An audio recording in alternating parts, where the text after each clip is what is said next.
Well, I'm starting the day with James Reynolds and Josh Taylor, two longtime favorites of Days of Our Lives, 45 years. Can you believe it's 45 years, longest running scripted show on NBC, and you've been on how many years? I think about 28 of those years. A 28. long time, yeah. And you've been you were Chris Kozacek, and then. So total, I think 22. I figured it out. 22 years. So what do you think? 9 as Chris and 13 as Roman. So 22 total. So with the evolving of how you've had to quicken the pace and the production schedules have changed so much, and you're under tight budgets and scrutiny now, how has it affected like what's happening for the actors? I heard it's hard out at 5 o'clock. Is that true? Yes, and you know what? I believe the show's gotten tighter as a result. I'm for this schedule. I thought we used to waste a lot of time, and I thought that it gave the actors too much time to lose their track in between. And we didn't. We had some people that didn't come in prepared because they knew they had time to do that. And now, I believe we have people. Everybody's coming in prepared. Everybody's rehearsing. Everybody knows that Gary's out on the floor. And I think it's made a much tighter show. So it's no futzing around anymore. No, you can't. I mean, you just can't afford to. And I think Josh has a good point. I mean, I think everybody knows that you have to come in prepared, and everybody is. They're right. They're right on the ball. They're right on the book, and it moves. It moves faster, obviously, because it needs to move faster. But I think it moves better in the scenes because of that. Everybody knows what they're doing, knows what the lines are, know what the scenes are. What's the most difficult part that you guys play the heroes? You're always the heroic guys. You're the do-gooders. Do you ever just want to go, I can't stand it. Let me, be up for murder. Let me do something bad. Josh? Oh, I mean, we're actors, so I'm sure Jim has done the same thing. I've played a lot of bad guys. You have? Yeah. Oh, God, yes. So, I've played some nasty people. So, you get your thrill both ways. I like them both. They say, which is your favorite? It's like, which is your favorite kid? Is it harder to play the do-gooder? No, not at all. I mean, hell, I like leading those wagon trains west, and ain't nothing wrong with that. So no, I don't mind that at all. And there's enough variety to it where you sometimes screw up, and so you're not always right. And then there's some you got to set, either a prisoner straight or your daughter straight or whatever, but you're not always perfect.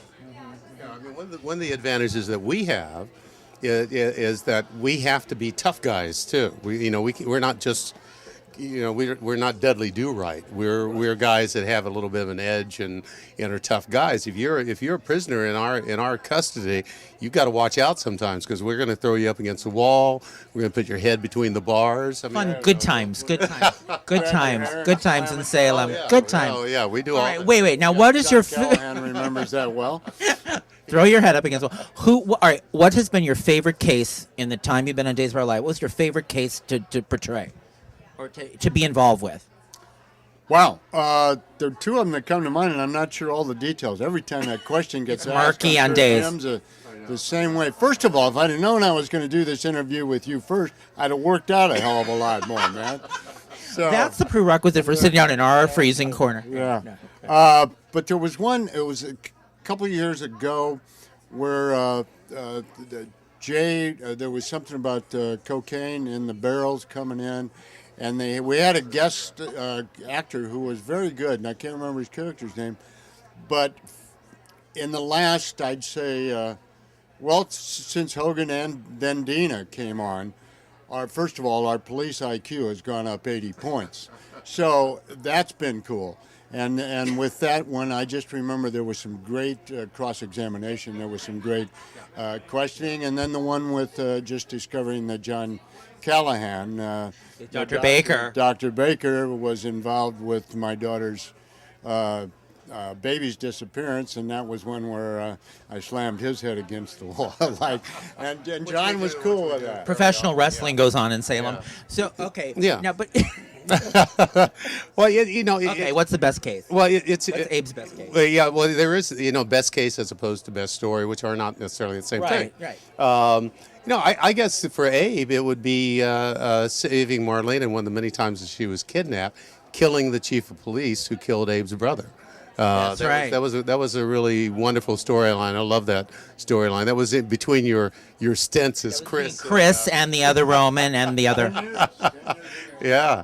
And but I really enjoyed that story. You know, Roman was actually gone, and the chief of police was coming on to Marlena, and then he stole her, as seems to happen all the time. And Abe had to go out and find her and save her, and in doing that, he killed the chief, and who also killed Abe's brother at the same Losing my. But I think you brought up a great point, Josh. Is like the guys did get a little smarter. I couldn't stand the men portrayed as weak and dim-witted when they were running the town. It's like, can't they figure two and two out? Look, yeah. It was a running joke, and God rest his soul. You know, Jim Riley. Jim Riley. See, God rest his soul means Jim Riley. Dude, you made a lot of money. You did well. Oh my God! I mean, literally, you had to dig holes. You had to fill in holes every time. I mean, this is one of my favorite stories. Matt, who played Jack, and I Ashford. are on the island, and the guard comes in, knock him out. We take everything, his outfit, his belt, everything, but the gun. It has to be left there. It has to be left there for a story point the next day. But I went, Jack and Matt and I are laughing like, oh God, this is brilliant. Literally our IQs, starting with Hogan and then continuing with Dana, literally had gone up 80 points. I mean, we used to joke about it. So Salem is a safer place to live now. The men are they'll protect people better. Well, now? yes. We always tried to protect people. We just failed about 90% of the time. For dumb reasons, you know. I mean, at least, and now, I don't know what Jim's, of course, he's the mayor now.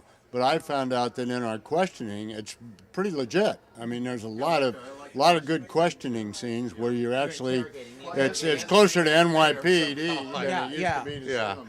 And somehow, as mayor, I still end up doing interrogations. But no, those are fun. I love those scenes. Yeah. Last question for you. Give me your quick thought. Days 45. What it means to you. The show survived. Give us to the fans. What would you say? Oh, to me, it means it means history. It means being on a show that survived for 45 years. The influence it's had on individual lives, on lives of fans out there. Come up to me every day and say how much this show means to them. It means that every day for the last 45 years, they've been able to fill something in their lives, and to be part of that has been important to me. Josh, what would you say? I would say pretty much the same thing, and I would give, I think it also means a great deal, and Kenny said this, Betty and Ted Corday, and then Kenny taking it over. And Jim and I were there through the Betty to Kenny thing, and Kenny has become an incredible owner. I tell him he's the Jerry Buss of show business, you know. He's a wonderful owner, but he has a lot of respect for what Ted and Betty did. And I think it says a lot for their love for the show and our love for the show and the fans' love for the show. And as Jim said, 45 years and you can count on it. And I think the fans love that. All right. Thank you. Good to see you. Thank you. Good to see you.